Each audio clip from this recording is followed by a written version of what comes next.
सतगुरु संगत छोड़ के लाख वर्ष जप कीने, इंद्री कर्म ना मोक्ष होए फिर काल के अधीन। एक लड़की थी राबिया नाम की, मुसलमान धर्म में जन्म था और बहुत अच्छी पुण्यकर्मी प्राणी थे, पिछले संस्कार अच्छे थे। परमात्मा कहते हैं जो जन मेरी शरण है ताका हूँ मैं दास, गेल गेल लाग्या फिरूं जब तक धरती आकाशी।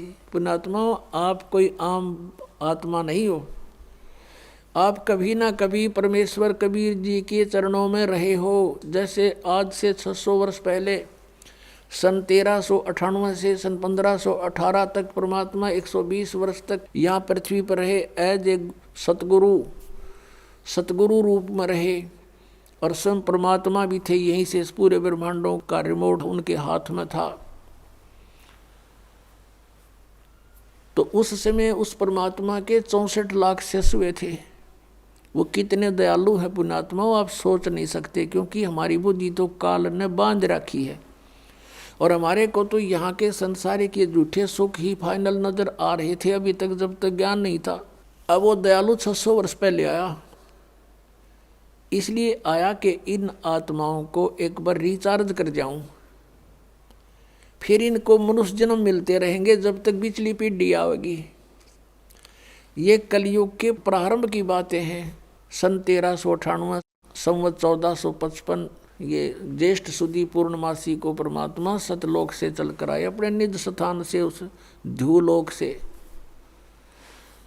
तेजों में स्थान सतलोक से। और एक कमल के फूल पर बनारस के अंदर काशी शहर में, शहर के बाहर वन में एक लहरतारा सरोवर में खिले कमल के फूल पर आकर प्रकट हुए।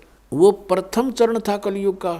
अब ये बिचली पीढ़ी, ये मध्य का समय है कलयुग का, और कलयुग का लास्ट जो होगा उसके विषय में बताया कि उसमें सब कृत गढ़ी प्राणी हो जाएंगे। कोई भी धर्म कर्म को नहीं मानेगा, शराबी कबाबी मांसाहारी, एज बहुत कम हो जाएगी, 20 वर्ष की उम्र मनुष्य की रह जाएगी एंड ऑफ द कलयुग में, कलयुग के लास्ट में। और उसमें 5 खंड होंगी, जैसे 15 वर्ष की उम्र में सभी मर लिया करेंगे, युवा भी हो लेंगे, ब्याह भी करवा लेंगे, बच्चे भी उत्पन्न हो लेंगे और मर भी लेंगे। और उसमें 5 वर्ष की लड़की विवाह होते ही 5 वर्ष की लड़की के बच्चे उत्पन्न होने लग जाएंगे कलयुग के लास्ट में, और बिल खोद के प्राणी रहा करेंगे। तो वो तो है एंड ऑफ द कलयुग। और अब है ये मध्य, और प्रथम पीढ़ी परमात्मा की जब मालिक आए थे वो थी, और अब है बिचली पीढ़ी। तो इस बिचली पीढ़ी तक आपको लाने के लिए कि ये मनुष्य इनमें आस्था भगवान की बनी रहे, चाहे ये कोई पत्थर पूजे हैं, चाहे ये किसी कृष्ण जी ने पूजे हैं, चाहे ये कोई और अपना बाबा श्याम जी के धोख में प्रसन्न है, लेकिन वो थे पूर्व के संस्कार। और हम सोच रहे थे कि इन देवताओं की पूजा से हमें सुख हो रहा है, क्योंकि हमें ज्ञान नहीं था। जैसे ये दास भगवान श्री कृष्ण का विशेष पुजारी था, भगवान विष्णु समझो, कृष्ण श्री राम, भगवान शंकर, हनुमान जी का पुजारी, यानी जैसे सारी कौड़ी भर रहे थे। पहले साधली साधना कराया करते थे। बाबा श्याम जी हमारा इष्ट देव यानी कुल देवता, और वो भी पूजा। और ये थे तब पिछले संस्कारी बताएं कुल की हमारी। तो उसमें जैसे हम स्कूल में पास होते थे शिक्षा में, तो अपने सोचा करते भगवान कृष्ण ने दया करती, फिर बाबा श्याम जी याद आ गया, बाबा श्याम जी ने दया कर दी, बजरंग बली की मेर जय हो, उसने मैं पास करा दिया। फिर विवाह हुआ, नौकरी प्राप्त हुई, संतान हुई, तो इन्होंने सोचा करते इन भगवान ठाठ कर दिए, और इनकी पूजा करते थे। आस्था थी और ज़्यादा आस्था बढ़ती चली गई, क्योंकि सुख होने लगे। ये हो रहे थे पूर्व के संस्कार, प्रारब्ध ही फल रहा था हमारा, और हम सोच रहे थे इनने मौज कर रखी है। तो ऐसे ही पहले ये सब होता रहा। तो परमात्मा 600 वर्ष पहले आए थे, और वो कहीं भी जा करके खड़े हो जाते थे, जैसे कोई मदारी तमाशा कराया करे, और खड़े हो जाते थे चौराहे पर या गली के बीच में गांव में, और वहाँ गाने लग जाते थे, अपना शब्द सुनाया करते थे। मानुष जन्म दुर्लभ है ये मिले न बारंबार, तरवर से पत्ता टूट गिरे बहुर न लगता डार। परमात्मा ने ऊंची ऊंची आवाज़ में कहीं खड़े होकर बोलने लग जाते, आसपास के लोग इकट्ठे हो जाते, काफ़ी झुंड बन जाता। और मालिक की आवाज़ तो लाउड स्पीकर से भी तेज थी, जहाँ जो बैठा है उसको वहीं सुन रहा है और आराम से बोल रहे हैं। और लीला थी उस मालिक की, परमात्मा के आगे क्या है लाउड स्पीकर। तो ऐसे सैकड़ों की संख्या में भक्त वहाँ जमा हो जाते, फिर प्रार्थना करते, हे भगत जी आज़ाद और डट जाओ हमारे गाँव में। अच्छा भाई डट जाऊंगा, वो तो गए इस उद्देश्य से थे। फिर अगले दिन फिर परमात्मा शाम ने भी सुनाते, दिन में वो अपना धंधा करे थे, शाम ने फिर कराएंगे भैया जी हो। ऐसे लाखों लोग हो गए थे भगवान के, एक दिन में सैकड़ों जगह प्रकट हो जाते हैं भगवान। जैसे आज तो ये टीवी हो गए, एक व्यक्ति बोलता करोड़ों टीवियों में जाकर वो सारा अपना ज्ञान दे सकता है। उस समय ये भी नहीं थे, और ये होते तो कबीर साहब ने बोलन कौन देता, जैसे इस दास के साथ हो रही। अब जिस पर भी हमारा ज्ञान चलता है, ये नकली संत जब बंद करवा देते, बंद करो ये तो झूठ बोल रहा है, निंदा करता है। तो परमात्मा ने दूसरा तरीका अपना लिया, उस टाइम चलने की जरूरत ना पड़ी।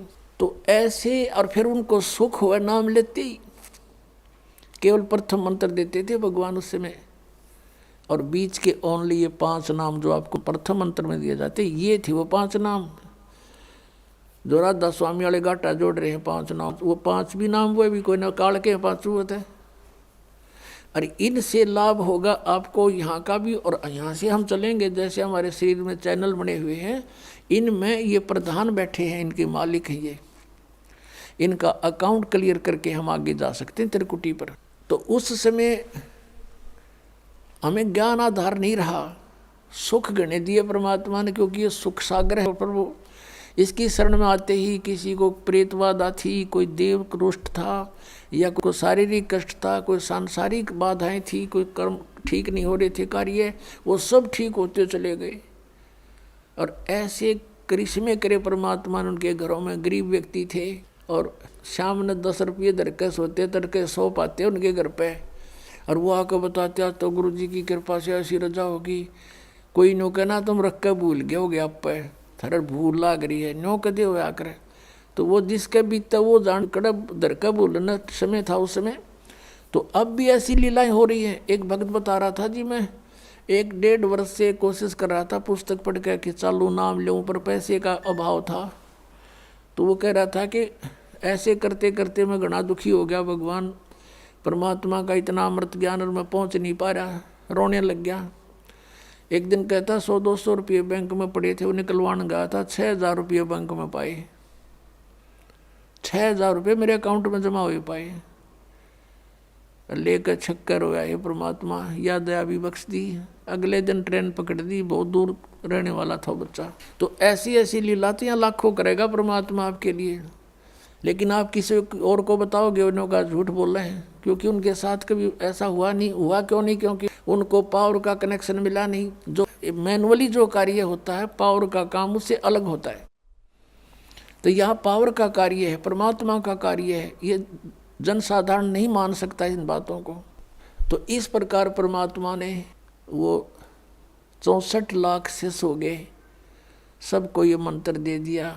फिर हम, क्योंकि ज्ञान हमें था नहीं, कोई भी बैकाले था, हिंदू और मुसलमान दोनों को उपदेश दिया करते भगवान, और कहा करते भाई हिंदू मुस्लिम दो नहीं भाई, 2 कहे सो नरक में जाई, एक पिता की संतान हो तुम, ये काल ने तुम्हारे को यहाँ आपस में दुश्मन बना दिया, भिन्न भिन्न बना के। बुद्धिमान लोग थे, मानते भी थे, लेकिन भक्ति करने से जो उनको सुख हुआ नाम से, तो भले ही वो किसी मजहब में रह रहे थे, लेकिन भक्ति मालिक वाली करते रहे अंदर से। लेकिन कुछ समय के बाद क्या होता है इस प्राणी के साथ कि इसको सुख घना हो जाता है, क्योंकि वो मालिक सुखदाई है, ये दयालु परमात्मा है। इसकी जरा सी मेहर से इतना सुख हो जाता है, जीव बौंदल जाता है, विचलित हो जाता है। फिर कुछ दिनों के बाद क्या हुआ, धीरे धीरे परमात्मा से दूर हो गए। कोई कह दे नहीं भाई भगवान तो भगवान है, ये कबीर भगवान नहीं है, ये अल्लाह नहीं है, ये तो झूठ बोलता है। ठीक है तुम्हें सुख हो गया होगा, छोटा मोटा कोई सिद्ध पिद्ध होगा ही वैसे। तो इस तरह उन्होंने, हमें ज्ञान ना होने से अपने मजहब के लोगों ने परमात्मा से हमें पुनः दूर कर दिया, लेकिन उस मालिक का उद्देश्य था वो पूरा हुआ।